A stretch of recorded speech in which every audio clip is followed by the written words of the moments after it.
il y a une différence entre gouvernement provisoire et gouvernement de transition.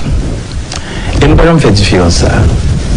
Et en 1956, nous vivions un phénomène entre 1956 et 1957, nous avons passé 4 à 5 gouvernements.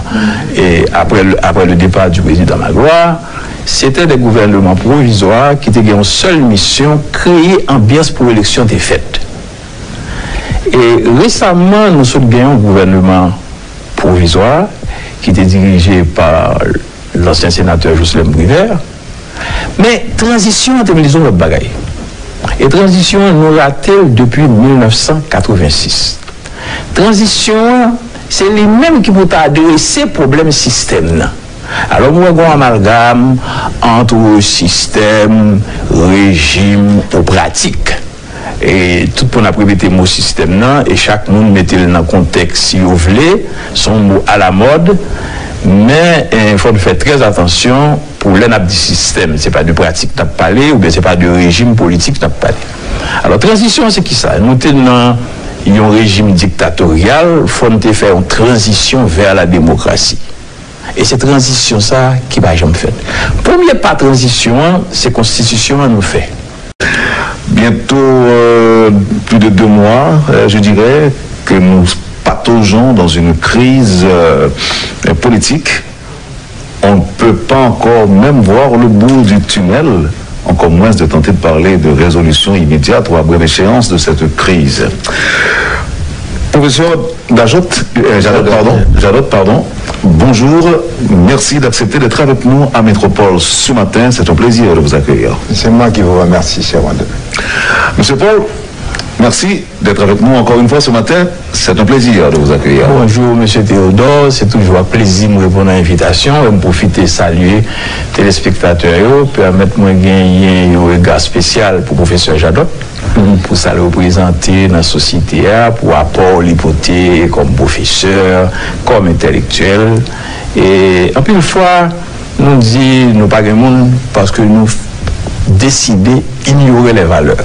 Nous croyons que le pays a des gens, il y a des gens honnêtes, il y a des gens capables, il y a des gens éduqués, il y a des gens qui ont une vision. Le seul problème, nous ne pas arriver à mettre bon monde dans bon place, dans bon moment. Ou ne pas arriver sur eux, tout simplement. Ou ne pas arriver sur eux, ou ne pas connaître tout simplement. Ah, pas Métropole, arriver sur le professeur. Et c'est pas pour que je arrive sur lui, il est arrivé sur lui dernièrement. Ils font une belle analyse sur la crise des partis politiques, pas seulement en Haïti. Bon. Pas dire en Haïti parce que la problématique des partis politiques était un domaine que nous ne pouvons jamais vraiment maîtriser, mais à travers le monde il y a une crise et décontent et alors ça fait partie de politique, de nouvelle philosophie, si vous voulez, que Métropole avait développé, c'est partir à la recherche des valeurs à la veille du 50e anniversaire de Métropole. C'est quand même intéressant de pouvoir rencontrer le professeur Jadot notamment. Et c'est toujours un plaisir de faire la route avec un Events Forum. Merci beaucoup. Merci beaucoup. Merci beaucoup. On allait directement, on allait droit au but. Et je me suis dit tout à l'heure, beaucoup de bout de tunnel. Et en pile, monde a réfléchi pour dire, mais qui l'un n'a sorti dans la situation que nous y est aujourd'hui? Selon les politiciens, une fois que le président Jovenel Moïse démissionné, tout problème pas résoudre. Et c'est pas moi qui dis libre, parce que nous suivons l'actualité, nous entendons des informations. Récemment, il y a eu un accord qui a été conclu entre les partis de l'opposition. Le document prévoit notamment un président provisoire qui sortirait de la Cour de cassation.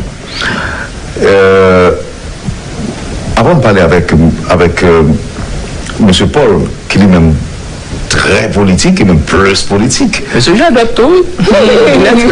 c'est politique. On va sous-estimer lui. Non, on va sous-estimer. Ah, c'est un vieux militant politique. On a répondu et l'autre dit d'abord démarche et finalité et étape que nous avons aujourd'hui. Un document a été conclu, signé par des partis, plusieurs partis politiques, sauf la Valace. Qui ça inspire, qui ça rappelle, qui ça dit? Professeur. Bon, d'abord, il y a une satisfaction. parce que ça fait longtemps que tout le monde réclamait un dialogue interhaïtien.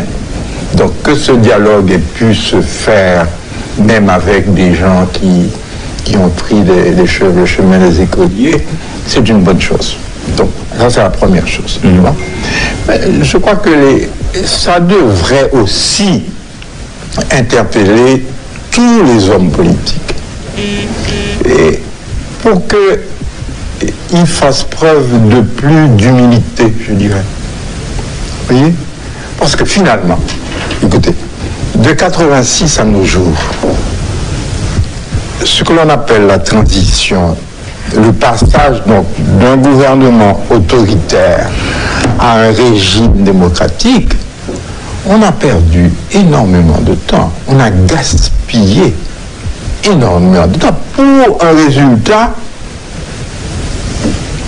qui n'est pas toujours à l'avantage des gens qui sont là et maintenant au pouvoir. Voyez? Donc, je crois que moi c'est ça que je voulais dire. C'est que le dialogue interhaïtien, c'est une bonne chose, une excellente chose. Et c'est bon qu'il y ait eu un accord entre toutes les parties. Parce que c'est la métaphore de deux équipes sur un terrain de football. Les deux équipes ne sont pas ennemies, ce sont des adversaires de jeu. Donc il faut qu'ils se parlent. Des compétiteurs. Des compétiteurs, donc ça va. Permettez que je remercie un auditeur qui a vite fait de me dire il n'est pas que la Valence qui n'a pas signé, le RDNP aussi. Et n'a pas signé. Donc je remercie l'auditeur. Monsieur Paul, dis-nous, aidez l'auditeur à comprendre. D'ailleurs, Pierre-Raymond Dumas a écrit La transition qui n'en finit pas. De 86 à nos jours, est-ce que transition est encampée déjà?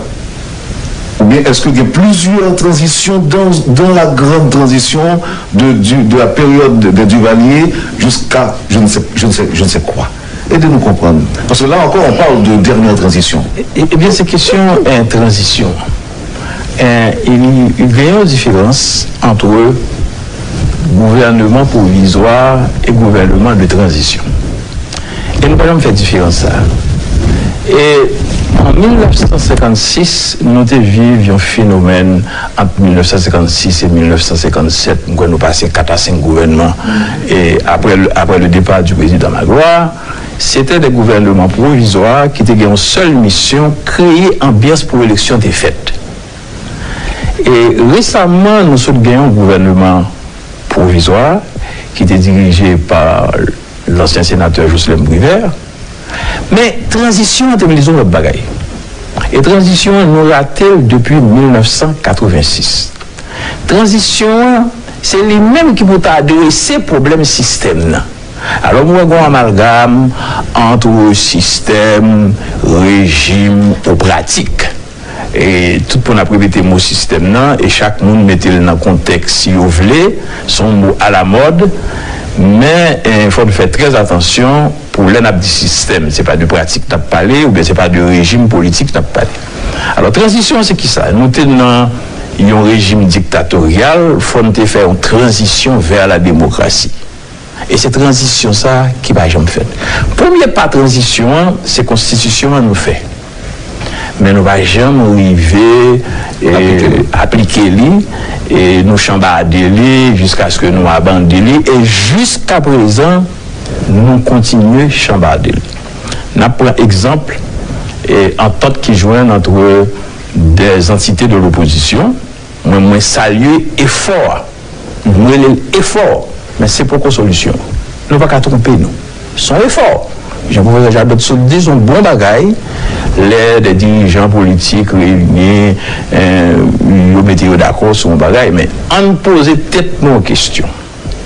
Il faut faire différence entre divergence et différence. Parce que avant de la divergence et différence, M. Paul, beaucoup plus clair. Transition de 86 à nos jours, c'est d'un régime c'est plus de sortir d'un régime dictatorial à un régime démocratique. Ok, mais est-ce que je dis là, plus de 30 ans après, Les temps forts de cette transition, c'est un pile coup d'État, par exemple, c'est l'âme écrasée, c'est entre autres. Et puis, est-ce que dans les faits, vous sentez en démocratie vraiment de 86? Et ma parole, professeur, parler, démocratie à Bochita, son institution. Et c'est ça que nous n'avons jamais fait, et mettre l'institution en place et faire fonctionner. Et ma prendre un exemple rapide. Sous question, choix un juge dans la Cour de cassation. Sous qui constitution pays a évolué aujourd'hui? Parce que nous avons des sénateurs qui signent un document, si il y a une bonne loi à voter, il y a des résolutions sous l'égide de la constitution amendée. Or, la constitution amendée qui est en vigueur aujourd'hui, pas faire référence à la Cour de cassation sous si tu as un vide dans le pouvoir exécutif là. Ça, c'est son premier problème. Le deuxième problème, et autant dire une solution politique. Solution politique là, ils mettent exécutif qui là à côté, ils même mettent parlement à côté, mais pouvoir judiciaire, il va même pas le droit, c'est lui qui a choisi monde. C'est eux même encore qui va décider pour rentrer, trier qui juge qui bon. Ça veut dire on ne respecte même pas l'autonomie, l'autorité de ce pouvoir qu'Oudou voulait utiliser pour jouer un rôle important dans notre transition. Là, il faut une analyse des faits, de qui Jean Moueli. Ça veut dire que comme d'adou pouvoir judiciaire, son bon petit monde qui là, et au lieu de dire, entendu pour choisir un monde pas mieux, mais c'est nous-mêmes qui va faire une commission de citoyens avec quelle qualité qui va dire juge ça a moins bon, ça a manqué bon, ça a pis bon, ça a pas ça a pas bon du tout, ça a plutôt. Moi-même, mon relais, c'est un exercice tirer ficelle. Et m'a expliqué ça que tirer ficelle là, puis devant. Oui, professeur? Oui. Non. Ah, mais son mettait 86 dans le contexte. 86, c'est pas seulement en Haïti que tu as gagné un passage de l'autoritarisme à la démocratie. Aux Philippines, son exemple? Oui, ou dans les Philippines, un petit peu quelques années avant, tu avais les pays d'Europe du Sud, l'Espagne, le Portugal. Ensuite, tu as la kyrielle des pays d'Amérique latine qui sont passés, relativement à peu près en même temps, d'une situation d'autoritarisme à l'adoption d'un régime démocratique. Mais une société ne vit pas de démocratie seulement. Ici, il faut faire attention, et c'est ça toute la confusion. La société marche sur deux pieds. Tu as la démocratie, le régime politique, mais tu as le pays réel, les choses économiques, sociales, culturelles. Et on avait donc, avec Duvalier, à choisir le passage de l'autoritarisme, donc c'est à la démocratie, d'où l'accent mis sur les partis politiques, sur les procédures électorales. Mais au niveau économique, on n'a rien changé. D'autant plus, il faut bien se souvenir de ça. 86-91, c'est l'implosion des régimes communistes. Or, une bonne partie de l'opposition à Duvalier était une opposition de gauche. Donc, d'où tous les rêves mis sur la tête du révérend père Jean-Bertrand Aristide, de l'ensemble du FNCD, de la Valace, etc., etc. Et au bout du compte, nous avons adopté et nous sommes parvenus là à mettre en place un régime démocratique. Et ça va même jusqu'à un certain point dans ce que ce cher Nanfi appelait la bamboche démocratique. Mais au niveau de l'amélioration de la situation du peuple haïtien, c'est l'échec total. Au contraire. Mais alors, est-ce qu'on doit imputer la responsabilité à la démocratie? Non. Ou bien à cette expérience démocratique?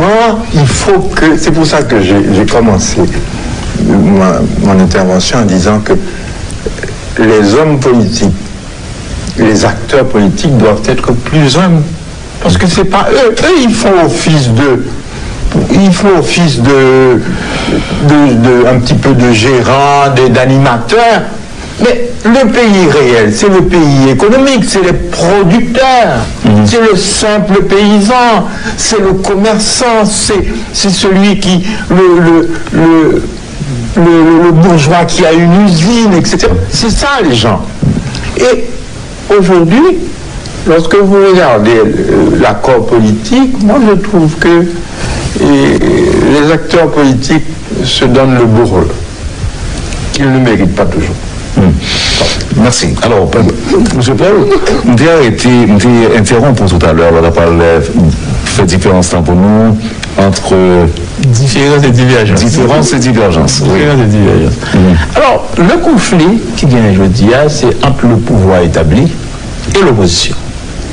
C'est là qu'on conflit. Ça veut dire que dans l'entité opposition, il y a une divergence sur comment pour remplacer le président Jovenel Moïse. Mais pas un conflit entre eux. C'est ça qu'il faut, ouais, accord qui Jovenel n'est pas un gros impact sous le pays. Le bon véritable accord qui résout la crise là, qui fait mon pas d'inquiétude, pas de barricade encore, ou après le salué par la communauté internationale, ou après la population acclamée. Et vous bagaille qui arrive son bail paradoxal. Et je comprends pourquoi ça va passer comme ça. Ou après cette manifestation après accord qui va réussir. Bon, c'était la manifestation essentielle qui était faite pour l'acclamer à quoi, pour dire nous d'accord. Mais pas oublier que nous avons une crise, que nous avons une crise du leadership et qui a affecté et pouvoir et opposition. On a regardé ça qui est passé dans ma rue, côté des militants, d'un côté c'était un tel, pas de bruit là, etc. Et puis dans ces signatures, et militaires différents aussi et tout. Ça veut dire que nous avons une situation de méfiance tellement profonde. Ne pas accepter de déléguer par personne. Personne ne peut faire personne confiance, personne ne peut déléguer par personne.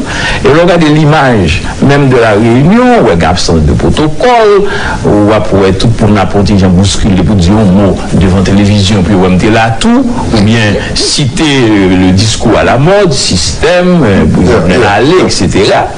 Mais sans vraiment travail avec sérénité. Et tout à l'heure, monsieur le professeur Jadot parlait de humilité, mais c'est humilité qui a sérénité à tout. On pas senti réunion en fait, moi, de sérénité, elle a été en pile pression. Regardez ça qui passait, mon journaliste est agressé, et ça c'est inacceptable. Et féliciter tout le reporter qui était là, qui était fait solidarité à journaliste Radio Métropole, là, me salue lui, parce que il y a un pile jeune qui va connaître côté de sortie, nous pas tout le monde faire back ça encore, back intolérance, côté où font interview. Moi-même, qui sont observateurs politiques, moi, vous posez toute question là, il y a qu'à poser. Mais ça, le chose, c'est le ton. Parce qu'il faut te manquer président des gars. Non, c'est le ton seulement. On pose des questions, mais non, on pose des questions. Et pas où qu'on va répondre cela. Et en tant que journaliste professionnel, vous devez respecter le monde. Donc, c'est pas poser des questions. Que des présidents, que pas de président. C'est pas pour agresser, ou pas de qualifier de quoi que ce soit, de dictateur, de n'importe qui. Et tout le monde qui était rencontré, Duvalier, Jean-Claude Duvalier, dans des moments difficiles, même si, comme journaliste, il y a une opinion. Mais on doit bien interviewer ça sur YouTube. Il n'y a pas de jamais agressé la personne. Dans quel que soit qualificatif, il était gagné, etc. Je dis à nous revenons au niveau d'intolérance. Si nous n'avons pas même point de vue à un monde, nous méritons nous ne pas exister. Nous pas tout le monde encore. Parce que il y a des gens qui gourmet pour ça, il y a des gens qui périt pour ça, il y a des gens qui mourent pour ça. Et la radio Métropole, par exemple, on dit ça déjà une fois, mais jeunes, ils ne pas connaître. En 1980, il a fait rafle, il a arrêté Jean-Dominique, il a arrêté Marcus Garcia qui était rédacteur en chef Radio Métropole, il a arrêté LCT, et puis il a fait un rafle pour une politique, etc. Radio Métropole n'a pas trouvé une situation de 1980 à 1986, il n'y a jamais eu une nouvelle locale. Il a gagné un animateur Ezekiel Abela qui a travaillé dans la nuit, pour disparaître, il faut dimanche au Bajan Mouel. Et c'est à partir de 1986, il a même fait une chronique qui était de la politique des autres, qui était animé par Bob Néguien de Métropole, pour nous analyser ça qui a passé l'autre bon, mais qui ressemble à ça qui a passé Boïcite, tellement par les paroles politiques Boïcite, ton bagage impossible. Nous franchis par ça en 1986, il y a un pile problème, mais moi-même, je ne suis pas d'accord pour le monde parce qu'on n'est pas d'accord avec point de vue en radio, un journaliste ou bien un homme politique, et puis il faut agresser. Nous ne pas tourner là encore. Mais est-ce que c'est parce que changer de camp? Parce qu'à cette époque-là, c'était, par exemple, le régime en place qui a persécuté des journalistes. Mais maintenant, lorsque c'est un autre camp, aller de l'autre côté que l'aller, est-ce que c'est pas plus grave qu'on est là? L'intolérance, c'est l'intolérance. Quel que soit ce type de côté pouvoir politique ou bien monde qui est dans la rue, c'est une question d'éducation et de responsabilité des leaders. Moi, je pense que le leader, ça n'a vivre là, nous avons absence de courage politique pour dire nous la vérité. Au fond, barricade, parce qu'on a une revendication, mais soit pour un téléphone, soit pour empêcher l'ambulance passer, pour une femme enceinte à mourir, avec 2 petits enfants. L'hôpital pas qu'à alimenter. Il y a un troubadour à porter dans l'aéroport, un troubadour qui salue le monde, mais maestro a mourir. Il mourit dans l'opération parce que pas d'oxygène. Pendant faire l'opération, mais ce troubadour dans l'aéroport, des mouvements, ils vont de musique qui a créé. Nous avons bon exemple comme ça, qui ça malheureux ça gagne un conflit président allé. Maintenant on entendait monsieur Roger Bourgois qui a parlé de nécessité en couloir humanitaire parce que il y a mangé pour pas bon, on a pour grand quoi travers pays barricade montée. Maintenant est-ce que on peut encourager le peuple là à fourrer droite dans propre gorge li? Il y a un conflit politique qui peut résoudre. Moi-même, je pense que le président Jovenel Moïse, il faut le temps des raisons, il faut le faire pas pour le faire. Ce n'est pas même pour dire ça pour le faire, mais toujours encourager, comprendre que une crise, il faut le résoudre avec humilité. J'ai un professeur, il faut reconnaître qu'il y a un problème, qu'il y a des qui ne peuvent pas marcher dans le pays. Et de notre côté, l'opposition, il faut le faire éducation, on va supporter. Ce qui c'est de gang. Chaque gang qui font action, on est qui gang qui a des armes, mais qui fait des choses illégales, qui a agressé après les militants, ce n'est pas ça. C'est un régime démocratique et dans une lutte politique démocratique, il y a des méthodes qui sont inacceptables. Non, mais, oui, c'est ça, il faut convenir là-dessus que ce n'est pas acceptable, c'est tout. Oui, mais quand il commence à parler, par exemple, de révolution, donc il ne va pas parler de lutte. Bon, ça, c'est des gens qui parlent de ce qu'ils ne connaissent pas. Ils ne savent pas ce que c'est qu'une révolution. Quoi, ils veulent refaire Cuba et la Sierra Maestra? Ok, qu'ils prennent les armes et qu'ils aillent faire un foyer de guerrière. Mais les luttes politiques ne se font plus comme ça maintenant. On ne fait plus de révolution, on fait des réformes. Des réformes de politique publique. Parce que la révolution communiste a fait faillite. Il n'y a plus de communisme. Ça n'existe pas. La révolution communiste n'existe pas. Donc les gens qui veulent faire la révolution en Haïti, ce sont des gens qui ne savent pas de quoi ils parlent. Oui, mais il y a des gens qui sont capables de dire que le communisme est dépassé, mais le socialisme tient encore la route. Oui, on fait du socialisme au Venezuela avec une réserve de pétrole. Mais toi en Haïti, ou bien à Cuba, on a fait le socialisme. Lorsque, à un moment où la solidarité idéologique et politique avait un sens. Hein? Et aujourd'hui? Aujourd'hui, ça n'a pas de sens. Il n'y a pas de sens, il n'y a pas de solidarité. Chacun pour soi. Oui? Donc, si les hommes politiques, les acteurs politiques haïtiens, ne peuvent pas s'asseoir et dire qu'ils sont dans un pays XY qui s'appelle Haïti, avec telle ou telle caractéristique, et qui doivent marcher de l'avant. Dans ce pays-là, il n'y a personne qui va faire ça à leur place. Et sûrement pas les Nations Unies, sûrement pas les États-Unis d'Amérique. Non, il n'y a personne qui va faire ça pour nous. Une question d'un auditeur, et pour laquelle je sollicite les commentaires de mes invités. L'auditeur a écrit, et je cite, « Je crois que nous sommes dans un régime démocratique basé sur des pratiques dictatoriales. » Ça ne veut rien dire. On va faire deux ensemble. Non, parce que le régime, ce sont les pratiques. Ce sont les pratiques. Si les pratiques dictatoriales, pas démocratiques. Il peut y avoir des dérives, mais on n'est pas dans un régime dictatorial. Et on ne peut pas l'être. Merci, monsieur, pour cette réaction spontanée, parce que nous était presque répondre en même temps. Vous dites que ça fait pas de sens. Merci, professeur Jadot. Merci, monsieur Paul. On va observer la pause. Vous suivez, mesdames, messieurs, la rubrique Le Point de Radio et Télémétropole. Notre invité ce matin, le professeur Hérard Jadot et l'ancien Premier ministre Evans Paul. Merci de l'intérêt. À tout de suite.